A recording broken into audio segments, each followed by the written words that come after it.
Hi students, myself Payal Christie and you can subscribe my channel on YouTube for more videos.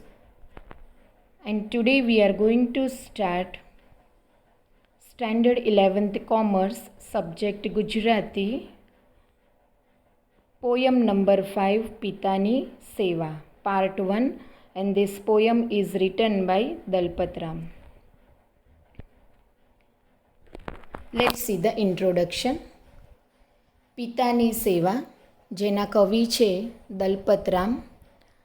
એમનો જન્મ 21/1/1820 અને અવસાન 25/3/1898માં થયો હતો.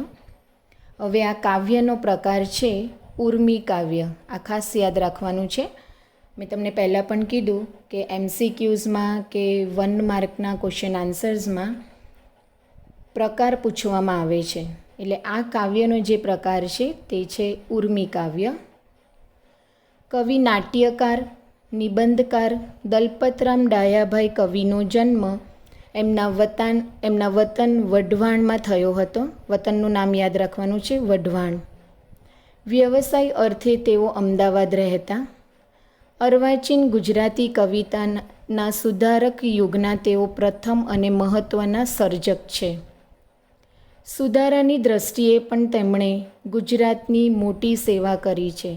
એટલે ગુજરાતમાં ડેવલપમેન્ટ લાવવા માટે અને સુધારો લાવવા માટે પણ તેમનો ખૂબ જ મહત્ત્વનો ફાળો રહ્યો છે. તેમની પાસેથી દલપત કાવ્ય, ફારબસ વિરહ, વેન ચરિત્ર, હુન્નર ખાનની ચડાઈ, માંગલિક ગીતાવલી જેવા કાવ્યોના પુસ્તકો મળ્યા છે. આ કાવ્યના પુસ્તકોનું જે નામ છે એ તમારે યાદ રાખવાના છે. ફરીથી રિપીટ કરું છું. દલપત કાવ્ય, ફારબસ વિરહ, વેન ચરિત્ર, હુન્નર ખાનની ચડાઈ, માંગલિક ગીતાવલી જેવા કાવ્યોના પુસ્તકો મળ્યા છે. તેમની સમગ્ર કવિતા દલપત ગ્રંથાવલીના 3 ભાગમાં પ્રકાશિત થઈ છે. ગુજરાતના સંસ્કાર ઘડતરમાં એમની કવિતાનો નોંધપાત્ર ફાળો છે.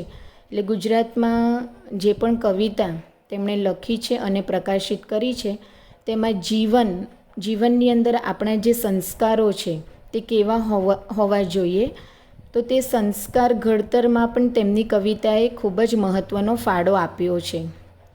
સાદી સરળ વર્ણાનુપ્રાસ અને યમક વગેરેથી મધુર ચાતુરીયુક્ત શૈલીમાં લખાયેલી એમની કવિતાએ મનોરંજન સાથે નીતિબોધ પણ આપ્યો છે. એટલે એમની જે કવિતાઓ છે તે ખૂબ જ સરળ ભાષામાં લખી છે. તેમની કવિતાઓ મનોરંજન પણ આપણને આપે છે અને સાથે સાથે આપણને જીવનના જે બોધ છે તે પણ શીખવે છે.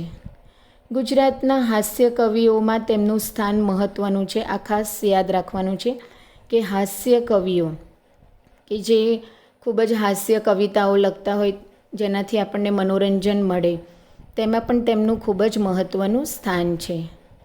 બુદ્ધિના ચમકારા, મનુષ્ય સ્વભાવની પરખ અને વાસ્તવિકતાની સમજ એ એમની કવિતામાં વિશેષ રૂપે જોવા મળે છે. એટલે આપણે જીવન કેવું જીવવું જોઈએ, મનુષ્યનો સ્વભાવ કેવો હોવો જોઈએ, જીવનની વાસ્તવિકતાને કેવી રીતે સ્વીકારવી જોઈએ, એ બધી જ બાબતોનો ખ્યાલ આપણને તેમની કવિતા જ્યારે વાંચીએ છીએ ત્યારે મળે છે. તેમણે લક્ષ્મી અને મિથ્યાભિમાન નામના 2 નાટકો આપ્યા છે. ફરીથી એકવાર ઇમ્પોર્ટન્ટ બાબત કે લક્ષ્મી અને મિથ્યાભિમાન એ તેમના 2 નાટકો છે. તો ભૂત નિબંધ, જ્ઞાતિ નિબંધ જેવા નિબંધો પણ આપ્યા છે. આ બધી જ બાબતનું ખાસ ધ્યાન રાખવાનું છે. તેમના છંદશાસ્ત્રના દલપત પિંગળ પુસ્તકે અનેક કવિઓને પ્રેરણા અને માર્ગદર્શન પૂરા પાડ્યા છે. એટલે કે તેમના છંદશાસ્ત્રના દલપત પિંગળ નામ યાદ રાખવાનું છે, પુસ્તકનું નામ છે. અને તેનાથી અનેક કવિઓને પ્રેરણા મળી છે, મોટિવેશન મળ્યું છે અને માર્ગદર્શન પણ પૂરું પાડ્યું છે. તેમણે સંપાદન અનુવાદનું કેટલુંય મહત્ત્વનું કાર્ય પણ કર્યું છે. ગુજરાત વર્નાક્યુલર સોસાયટી, જે હાલની ગુજરાત વિદ્યાસભા છે, તેના પણ તેઓ મંત્રી હતા. બુદ્ધિપ્રકાશ સામયિકના તેઓ સ્થાપના કાળથી જ તંત્રી હતા. હવે પોયમમાં શું કહેવા માંગે છે તે જોઈશું. બાળકના જન્મ, ઉછેર અને સંસ્કાર માટે માતાનો ફાળો અનન્ય છે, એટલે ખૂબ જ કિંમતી છે. આપણે જાણીએ છીએ કે બાળકનો ઉછેર કરવા માટે માતાનો ફાળો તો હર હંમેશ માટે અનન્ય જ રહ્યો છે. પરંતુ એમાં પિતાનું સ્થાન પણ કંઈ ઓછું નથી. ઘણીવાર આપણે આપણા પિતાને ભૂલી જતા હોઈએ છીએ અને ઘણા લોકો એવું વિચારે છે કે કદાચ પિતાનું સ્થાન જેટલું માતાનું હોય છે બાળકના જીવન ઘડતર માટે એટલું હોતું નથી. આ કાવ્યમાં બાળકે પિતાજીને કરેલા લાડ, એટલે અહીંયા જે આપણા કવિ છે દલપતરામ, તેમનો પ્રેમ પોતાના પિતા માટે કેવો છે તે અહીંયા આપણને તેમણે સમજાવ્યું છે. તેમનું વાત્સલ્ય પિતા સાથે કેવું છે તે આપણને સમજાવ્યું છે. એટલે કે આ કાવ્યમાં બાળકે પિતાજીને કરેલા લાડ, તોફાન અને મસ્તીનું મધમીઠું ગાન કર્યું છે કે તેમણે તેમના પિતાની સાથે ખૂબ જ લાડ લડાવ્યા છે, તોફાન મસ્તી પણ કરી છે અને તે ખૂબ જ સારી રીતે અહીંયા વર્ણન કરવામાં આવ્યું છે. છેક જન્મથી પાળી પોષીને પોતાને મોટો કરનાર પિતાજીનું ઋણ અહીં આભાર દ્વારા વ્યક્ત થયું છે. એટલે કવિએ જન્મથી જ પિતાએ તેમને પાળી પોષીને, એટલે તેમનું લાલન પાલન કરીને તેમને મોટા કર્યા, એટલે તેમનું ઋણ અહીં આભાર દ્વારા વ્યક્ત કર્યું છે. બાળકમાં પિતાની છાતીએ ચડી એમની મૂછો ખેંચી, પોતાની દરેક વાત માની હામાં હા કહી, ભણાવી ગણાવી સારા ખરાબનો વિવેક શીખવ્યો. એટલે પિતાએ કવિની દરેક બાબતો માની અને દરેક વાતમાં તેઓ તેમની હામાં હા જ કહેતા, તેમને ભણાવ્યા ગણાવ્યા, સારા ખરાબનું ભાન કરાવ્યું અને ઘણા સારા ગુણોનું સિંચન કર્યું. તે માટે તે તેમના પિતાજીનો આભાર માને છે. પોતાની માટે અનેક કષ્ટ સહન કરી છત્રછાયા બન્યા. છત્રછાયા એટલે કે આશ્રય બન્યા. માંગેલી વસ્તુઓ પૂરી પાડી, એટલે જે કંઈ બી વસ્તુ માંગી તે બધી જ પૂરી કરવામાં આવી. ભૂલ થઈ ત્યાં ક્ષમા આપી અને સમાજ વચ્ચે માનવંતું સ્થાન આપ્યું. એટલે જ્યારે પણ કવિની ભૂલ થતી તો તેમના પિતા તેમને માફ કરી દેતા, ગરીબ સમજીને માફ કરી દેતા અને સમાજની વચ્ચે એક સારું એવું સ્ટેટસ પણ તેમના માટે ઊભું કર્યું. એવા પિતાજી પ્રત્યે ઋણ ચૂકવવા, તેમની આજીવન સેવા કરવાની ઈચ્છા સેવતા કવિએ એમનું પિતૃભક્તિનું ઉત્તમ દ્રષ્ટાંત પૂરું પાડ્યું છે. એટલે કવિએ તેમના પિતાજીએ તેમના માટે જે કંઈ બી કર્યું છે તો એમની પિતૃભક્તિનું ઉત્તમ દ્રષ્ટાંત એટલે એક્ઝામ્પલ અહીંયા પૂરું પાડ્યું છે. વધારે જો આપણે પિતાની માહિતી લઈએ તો પિતા એક એવા વ્યક્તિ છે જે પોતાના સંતાનની ખુશી માટે પોતાની ખુશીનો પણ ત્યાગ આપે છે.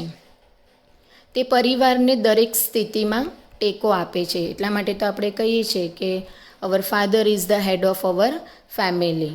અને જ્યારે કે કોઈ હેડ ડગી જાય તો આપણને ખબર છે કે ફેમિલીમાં શું થાય. એ ફેમિલી કદી પણ સ્થિર રહેતી નથી.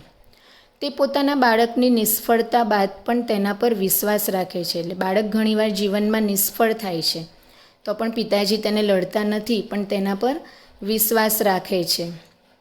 પિતા એક એવા વ્યક્તિ છે જે પોતાના બાળકની જીત પર હંમેશા ગર્વ અનુભવે છે. એટલે પિતા એક એવા વ્યક્તિ છે કે જ્યારે પણ બાળક સક્સેસ હાંસિલ કરે છે પોતાના જીવનમાં તો હંમેશા ગર્વ અનુભવે છે. અને બાળકના જીવન ઘડતરમાં માત્ર માતા જ નહીં પણ પિતાનો પણ ખૂબ જ મહત્ત્વનો ફાળો હોય છે. આમ આપણે કહી શકીએ કે પિતા એ દરેક બાળકના સુપર હીરો છે, એમના રોલ મોડેલ છે. નાઉ લેટ્સ સી ધ પોયમ. છડો હું હતો છોકરો છેક છોટો. છડો એટલે કે એકલો. હું હતો છોકરો છેક છોટો એટલે કે ખૂબ જ નાનો. પિતા પાળી પોષી મને કીધ મોટો. એટલે પિતાજીએ મને પાળી પોષીને એટલે કે મારું જતન કરીને લાલન પાલન કરીને મને મોટો બનાવ્યો. રૂઢી રીતથી રાખતા રાજી રાજી. રૂઢી રીતથી એટલે કે સારી રીતથી તે હંમેશા કવિને રાજી રાજી રાખતા, એટલે ખૂબ જ ખુશ રાખતા, ખુશી ખુશીથી રાખતા. ભલા કેમ આભાર ભૂલું પિતાજી. એટલે પિતાજી હું જ્યારથી નાનો હતો ત્યારથી તમે મારી સેવા કરી, મારી કાળજી લીધી, છેક મોટો થયો ત્યાં સુધી મને પાળી પોષીને મોટો કર્યો અને ખૂબ જ સારી રીતે અને ખૂબ જ ખુશીથી તમે મને પાળી પોષીને તમે મોટો કર્યો. એટલે આ આભાર હું તમારો કેવી રીતના ભૂલીશ પિતાજી, એવો પ્રશ્ન અહીંયા કવિ પોતાના પિતાજીને કરે છે.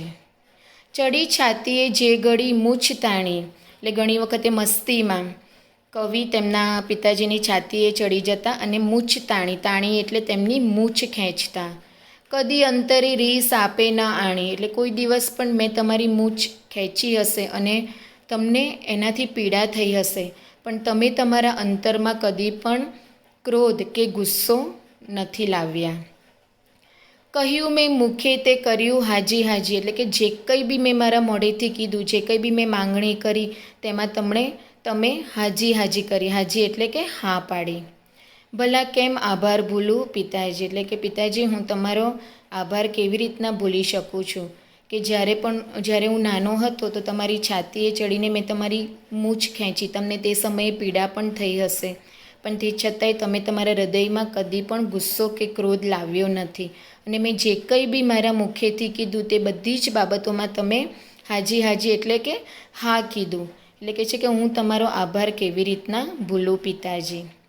મને સારી શિક્ષા શીખાવી સુધાર્યો, વળી આપી વિદ્યા વિવેક વધાર્યો. એટલે અહીંયા કવિ એવું કહે છે કે પિતાજીએ જે પુત્રને વિવેક શીખવ્યો, એટલે કે સારા અને ખરાબનો વિવેક શીખવ્યો, ભણાવી ગણાવીને સમાજમાં માનવંતું સ્થાન આપ્યું અને આ રીતે પિતાજી તેમના જીવનના ઘડતરમાં ખૂબ જ મહત્ત્વનું સ્થાન અહીંયા તેમનું છે. માટે તે કહે છે કે મને સારી શિક્ષા શીખાવી સુધાર્યો, એટલે કે સારું શિક્ષણ આપ્યું અને મને સુધાર્યો. વળી આપી વિદ્યા વિવેક વધાર્યો, એટલે મને ખૂબ જ સારી વિદ્યા પણ આપી અને મને સમાજમાં એક માનવંતું સ્થાન પણ આપ્યું. ભલી વાતના ભેદ સીધા દીદાજી, ભલા કેમ આભાર ભૂલું પિતાજી, એટલે કે ભલી વાતના ભેદ એટલે કે જીવન માટે શું સારું છે અને શું ખરાબ છે તે બાબતનું પણ અહીંયા પિતાજીએ કવિને ભાન કરાવે છે, તેની પણ માહિતી આપે છે.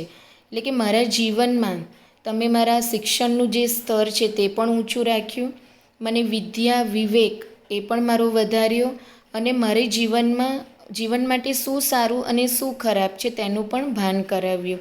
એટલે કવિ કહે છે કે ભલા કેમ આભાર ભૂલું પિતાજી, એટલે કે હું તમારો આભાર કેવી રીતના માનીશ, તમે આટલા મોટા વ્યક્તિ, એક મહત્ત્વના વ્યક્તિ મારા જીવનમાં છો અને હું આ બાબતે તમારો આભાર કદી પણ નહીં ભૂલું. અને કવિ અહીંયા એમ પણ કહેવા માંગે છે કે તમે ખૂબ જ સારી શિક્ષા આપી, મને મોટો કર્યો. એટલે ભણ્યા પછી આપણે જોઈએ છે કે ઘણા લોકો પોલીસ ઇન્સ્પેક્ટર બને છે, વકીલ બને છે, ડૉક્ટર બને છે. એ કેમ સારા એવા વ્યક્તિ બની શકે છે? કારણ કે તેમના પિતાજીએ તેમને ખૂબ જ સારું શિક્ષણ આપ્યું છે, સારા નરસાનું ભાન કરાવ્યું છે અને જીવન કેવી રીતના જીવવાનું છે તે પણ સમજાવ્યું છે. એટલે પિતાજીનું આપણે કહી શકીએ કે કોઈ પણ પુત્ર કે પુત્રીના જીવનમાં પિતાજીનો ખૂબ જ તેમના જીવન ઘડતર માટે ખૂબ જ મહત્ત્વનું સ્થાન છે. એટલે કવિ પણ અહીંયા આપણે જોઈએ છે કે ખૂબ જ ફેમસ કવિ છે.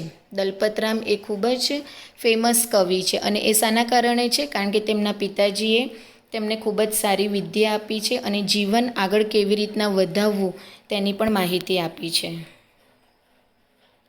કદી કોટી કોટી સહી કષ્ટ કાયા, એટલે તમારા શરીરે કોટી કોટી એટલે કરોડો દુઃખ સહ્યા હશે. કષ્ટ એટલે દુઃખો. મને છાતીમાં લઈ કરી છત્રછાયા, એટલે હંમેશા મને પોતાની છાતીએ વળગાડીને તમે આશ્રય આપ્યો છે. અતિ પ્રાણથી પ્યાર જે આણતાજી, એટલે અતિ પ્રાણથી એટલે જીવનથી પણ વધારે તમે મને પ્રેમ કર્યો છે. ભલા કેમ આભાર માનું, આભાર ભૂલું પિતાજી, એટલે કે હું તમારો આભાર કેવી રીતના ભૂલી શકું છું કે તમે જીવનમાં ઘણા બધા કષ્ટો સહન કર્યા છે અને મને પોતાની છાતીએ વળગાડીને છત્રછાયા એટલે કે આશ્રય આપ્યો છે અને પોતાના જીવથી પણ વધારે તમે મને પ્રેમ કર્યો છે. માટે પિતાજી હું આ તમારો આભાર કોઈ દિવસ નહીં ભૂલું.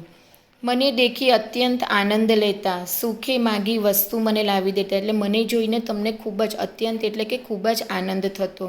સુખે માગી વસ્તુ મને લાવી દેતા, એટલે જે કંઈ બી વસ્તુ મેં જીવનમાં માંગી તે બધી જ તમે મને લાવી દેતા. મિત્રો, અહીંયા મારે તમને એક ખાસ વસ્તુ સમજાવવી છે કે પિતાજી એ પિતાનું સ્થાન એ આપણા જીવનમાં ખૂબ જ મહત્ત્વનું છે.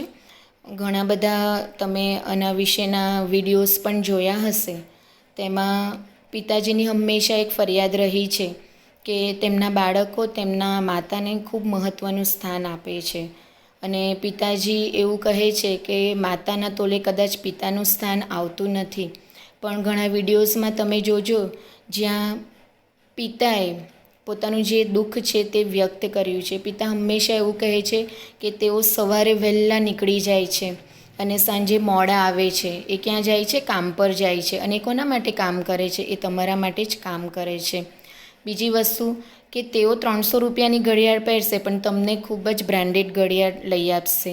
તેઓ સસ્તા કપડાં પહેરશે પણ તમને બ્રાન્ડેડ કપડાં લઈ આપશે. કેમ?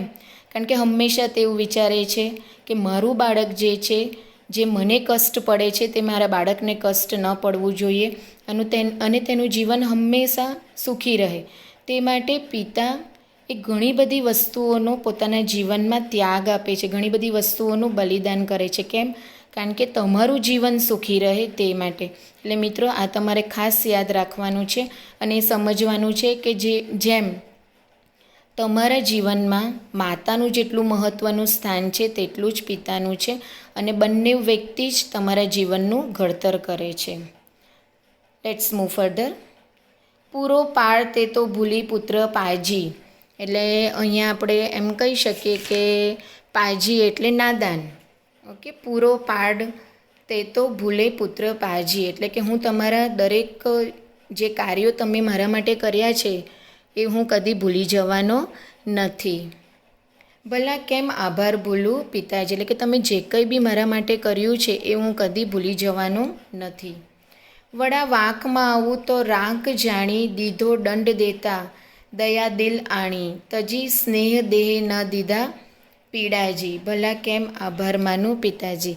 એટલે પિતાજી ક્ષમા દ્રષ્ટિ વિશે જણાવતા પુત્રને કહે છે કે કદી મારો મોટો વાંક હોય, આપણને ખબર છે કે આપણે પણ જીવનમાં ઘણી બધી ભૂલો કરી હોય છે. એટલે આપણો ક્યારે પણ કોઈ વાંક હોય તો પુત્રને ખૂબ જ સારી રીતે તેઓ સમજાવતા અને તેમને ગરીબ માનીને દિલમાં દયા લાવીને દંડ શિક્ષા આપતા. એટલે અહીંયા જે દંડ શિક્ષા છે એ પ્રેમ તરીકે આપતા. કોઈ શારીરિક પીડા વ્યથા થાય તેવી શિક્ષા પિતાજી કદી પણ ન આપતા.